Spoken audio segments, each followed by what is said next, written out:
Yes, I should be working out, that's for sure. Okay, I'm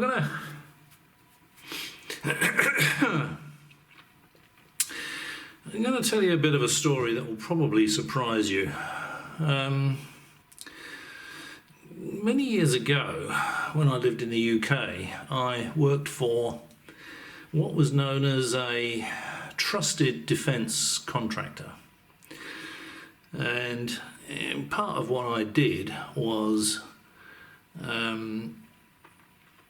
we had an on-call arrangement for, if anyone needed any help with any of the projects we were working on.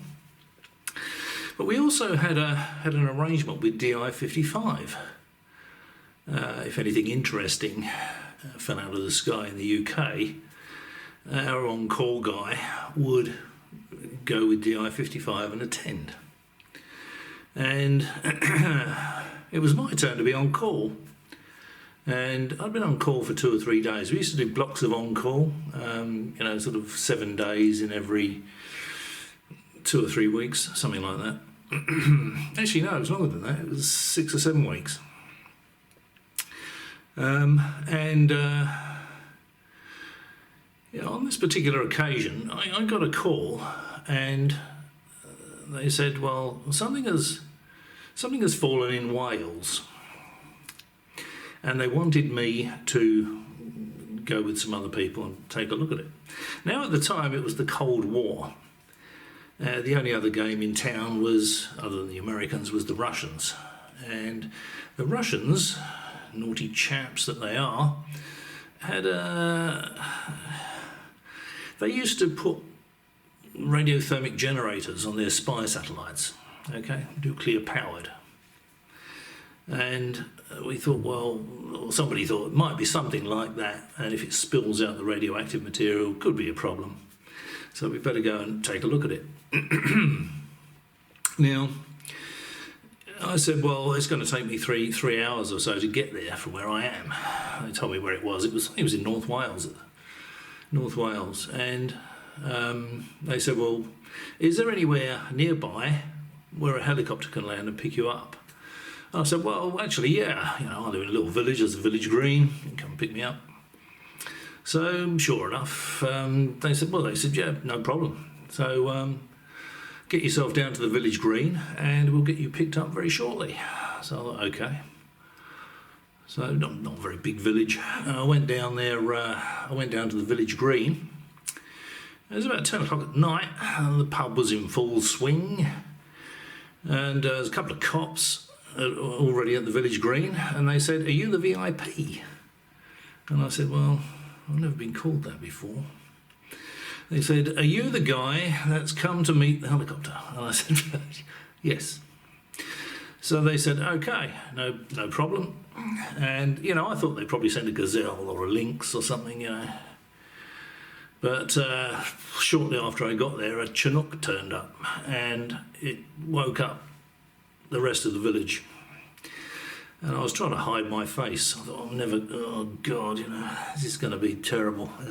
When I get back, I'm never going to hear the end of this. Anyway, I got on the Chinook, and there's a few people on there that I'd worked with before. And we flew over to this spot in Wales. Didn't take us very long to get there in the Chinook. The operation was being run by DI-55. There's a DI-55 guy there. I think he's a major, who was the boss man, and a couple of other guys. One was from another contracting company. Anyway, we get there, and I said, well, what's the score with this? And they said, well, this thing, they tracked it, and it came down, and it looked like an unnatural object. They suspected it was a Russian spy satellite, and we needed to gather all the intel, gather the parts, and collect it all up, basically. So, the interesting bits, anyway. So we get there, and I said, well, what about the villagers? This is near a village. They showed me where it was on a map, on the way there. And they said, oh, well, the villagers have been told it was an earthquake. Fortunately, what's happened is the thing has crashed on top of a hill. the top of the hill was not very thick, so it's gone straight through into an underground cavern, a natural cavern. So you can't actually see anything from the ground, and it's not burning. So the local cops told the villagers it was just an earthquake. Okay, no problem. What about the Chinook? They're certainly going to hear that. So I said, well, there are techniques where you could use, and I'd actually seen this, I was reminded of this, the Chinook. I've actually looked down on a Chinook from pretty close when the wind's blowing across it, blowing the sound away, if you like. And I really couldn't hear it at all. And he said, what we'll do is we'll land upwind of the village on the other side of the hill. They'll never know we were there. Okay. So we go there and we land. We walk up to the top of the hill. Sure enough, there's a big hole in the top of the hill. And I thought, okay, well, we sort of looked inside. Okay, we could see something. So we loaded a couple of rope ladders down. We didn't want to start shining torches around. Didn't want to get any attention. So we sort of climbed down the rope ladder to the bottom. And sure enough, there's this thing in this cavern. So we're sort of looking at each other. We looked at this thing, torches obviously, big torches, and we're looking at it. We're looking around it, and it had a symbol on the side, and it looked a bit like the Christian fish type thing. It was a bit like that, but it had a starburst in it, in the middle of it, in the front of it, and there was a dot in the middle of it, and several other little dots around all these other stars that were a different colour. I thought that's an interesting insignia. I don't recall seeing that one before. Anyway, we were looking around and there's a hole in the front of this thing. So we're looking at the hole. And there's these little, tubes hanging out of it, dripping of fluid onto the floor. And the guy with the Geiger counter had already sort of gone round, but he sort of went round and he had a look at the fluid that was dripping on the floor. Not radioactive. Another guy had a biohazard test kit, sampled the air and all that sort of stuff. No biohazards. Okay, great. So it's not spewed uranium or plutonium all over the place. What is it? Never seen these sort of tubes, and they actually seemed illuminated, and they were different colours. They weren't very thick. And sort of hole in this thing. Anyway, we walked along the side and was shining the torches inside. I could see some movement. I thought, nah, no way. Anyway, there's definitely movement in there. So we stood back, four of us. We moved back from the hole, and this head peered up. And okay, now.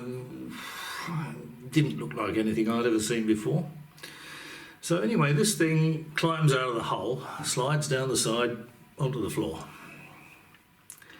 Another head pops up, and this other thing slides down the side onto the floor. Okay, and I thought, well, these are not the little grey things I've heard about. These things are about 5.5 feet tall, dark brown. They were wearing a sort of grey, very fine mesh uniform, but the bits of the critter you could see were dark brown. They had two big eyes here, a couple of little ones on top, 4 arms, and I was sort of mesmerised looking at these things. On each hand they had two, if you can imagine a finger and thumb like that, twice. So at the top and at the bottom, like that, on each of the 4 hands.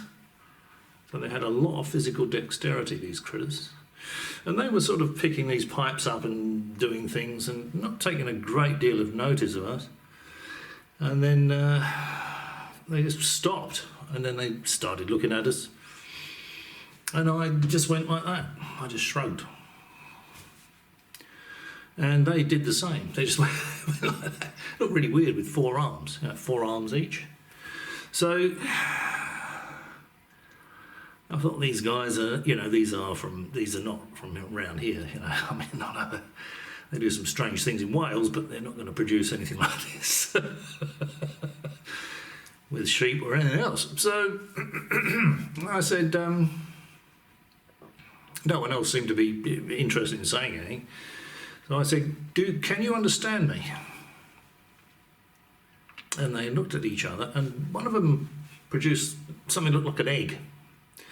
And he put it in front of him like that, and it just stayed there.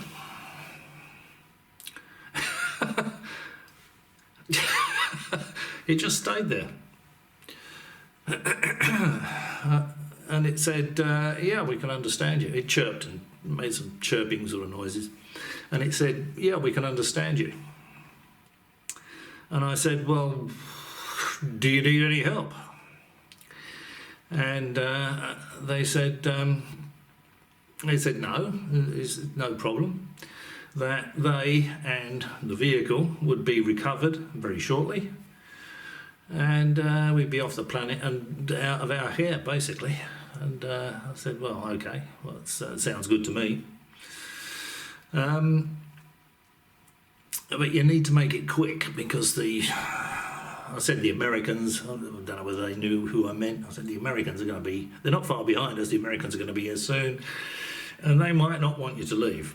And they said, oh, it's not a problem, no one is going to be able to prevent our recovery or the recovery of all this, of this vehicle and any of the material. You do not have the technology to prevent us leaving. I said, well, okay, fair enough. We're not interested in preventing you leaving. We would like to help you get off the planet as quickly as possible. And they said, yeah, okay, fine. A bit of chirping, between them, and it translated through the egg. So the funny thing was, as well, that they could sort of chirp and tweet between themselves, and the egg wouldn't translate it.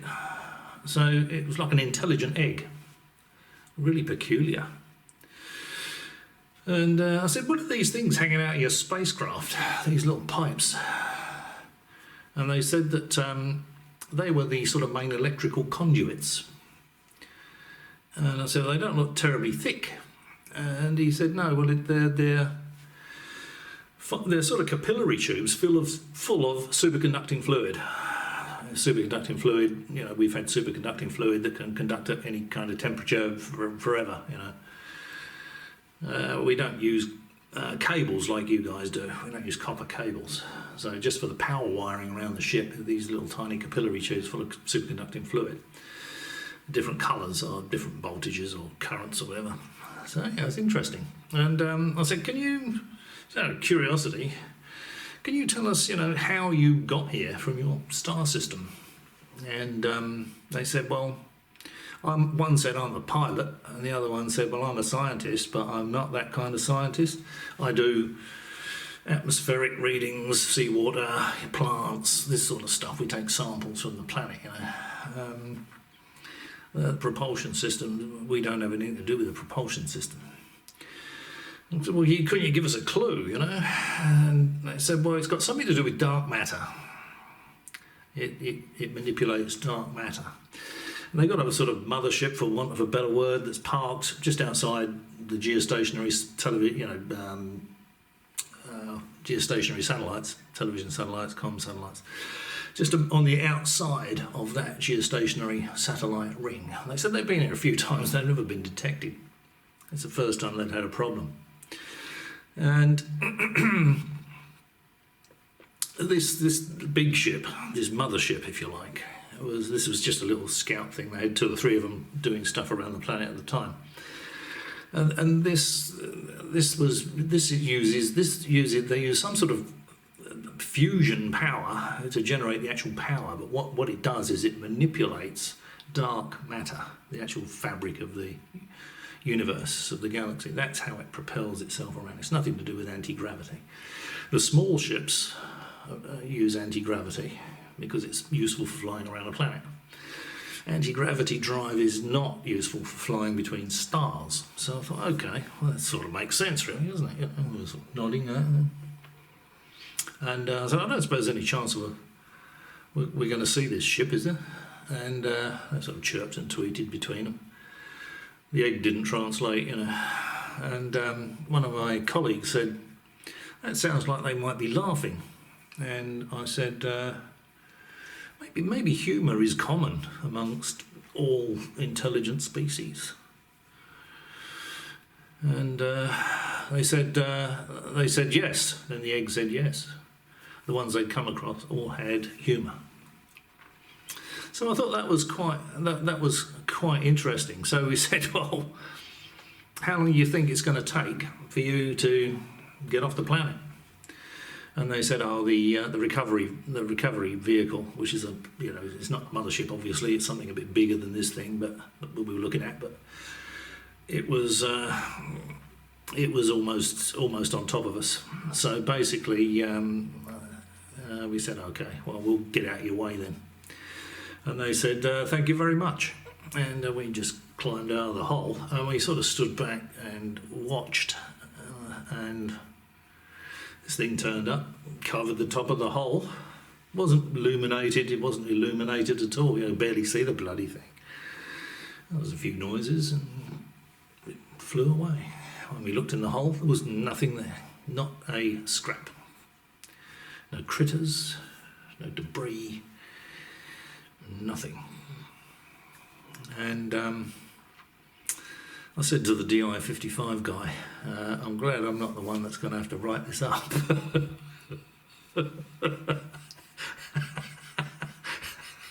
And he said, I don't think anyone's going to believe it anyway. I said, what are you going to tell the Americans?